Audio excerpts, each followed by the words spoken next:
There is a strange feeling many people share today, a sense that money controls everything while somehow feeling completely unreal at the same time, like chasing something you can't physically touch. Bills arrive digitally, salaries appear silently, numbers move on screens, yet the stress they create feels heavier than any object ever did.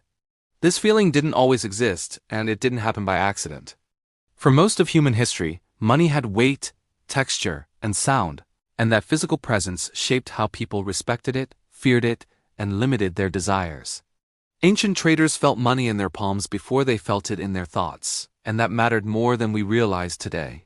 When a Roman soldier was paid, he received metal that could be dropped, lost, stolen, or saved under a mattress. Each coin carried effort, scarcity, and consequence, and the human brain understood those signals naturally. Money didn't feel infinite because it never looked infinite. The stress came from survival, not from confusion. But history has a way of changing quietly, without asking permission from human psychology. As empires grew, rulers learned that controlling money meant controlling behavior without using force. Debasement began as a subtle trick, shaving metal from coins while keeping the same face stamped on top. The coin looked the same, but it felt lighter, and something inside people shifted without words. Trust began to crack, not because people understood economics, but because instinct sensed dishonesty. This was one of the first moments money started lying to the human nervous system. Centuries later, paper money arrived promising convenience, safety, and progress.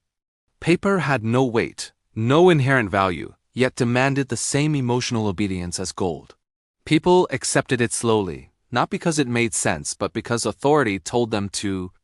Money stopped being something you could measure with your body and became something you had to believe in. Belief replaced instinct, and that exchange came with a psychological cost. The Industrial Revolution accelerated everything, including distance between effort and reward. Workers no longer saw value emerge directly from their hands into food or shelter. Instead, they saw wages, abstract numbers representing time converted into survival. This conversion broke an ancient feedback loop inside the human brain. Effort no longer felt equal to reward, and anxiety quietly filled the gap. By the time banks became central to daily life, money had fully left the physical world. Ledgers replaced coins, promises replaced proof, and trust replaced understanding. Most people didn't notice because the change felt normal when it happened slowly. But the nervous system noticed, even if language did not. Humans evolved to track resources visually and physically, not digitally and abstractly. The brain struggles when survival depends on symbols instead of substance.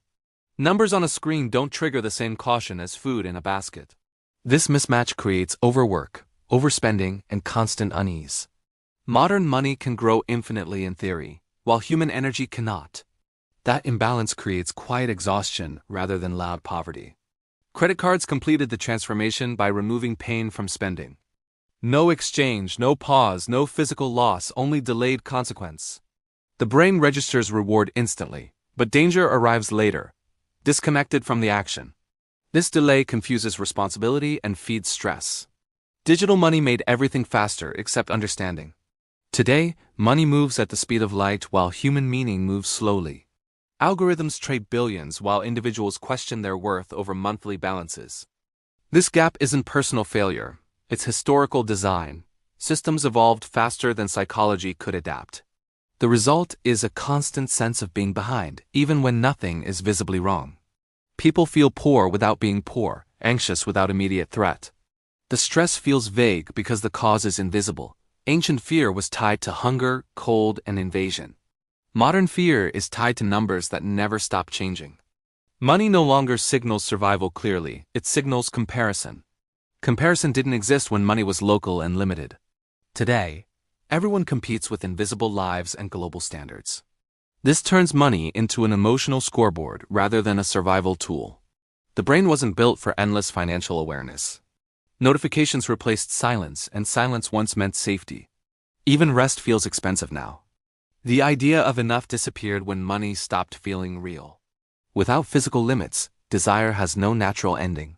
History shows that every time money became abstract, anxiety increased. Not because people became weaker, but because signals became unclear. When meaning dissolves, the mind fills the gap with worry. Modern stress isn't about lack, it's about instability. Money can vanish with a click, and that possibility never leaves the background. Ancient wealth could burn or sink, but it couldn't disappear overnight. Digital wealth exists and doesn't exist at the same time. This uncertainty keeps the nervous system alert even in comfort. That alertness becomes exhaustion over years.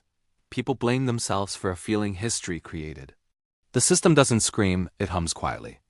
And quiet pressure is harder to escape than loud danger. Understanding this doesn't remove stress, but it explains it. Meaning was lost gradually, not stolen suddenly. Money didn't betray humanity, it outpaced it. We still react like villagers holding grain while living in global finance. That mismatch explains the constant tension. History reminds us that this feeling is not new, only amplified. Every generation adapts, but not without cost. Modern money demands belief more than understanding. And belief without grounding creates unease. The past didn't have answers, only boundaries. Boundaries gave the mind rest. Today the boundary is invisible. This is why money feels everywhere and nowhere at once. Why freedom feels close but unreachable. Why stress exists without a clear enemy. Seeing this pattern doesn't fix the system, but it softens self-blame. History doesn't judge, it reveals. Money didn't lose meaning because you failed to understand it. It lost meaning when it stopped speaking the language of human instinct. That silence is what feels so loud today. Once you notice it, the pressure feels less personal. Less like weakness, more like inheritance. We didn't choose this system, we inherited it, and inheritance carries weight even when invisible. This realization doesn't demand action. It invites awareness. Awareness creates distance. Distance creates calm. If this changed how you see money, subscribe to Finance Truth.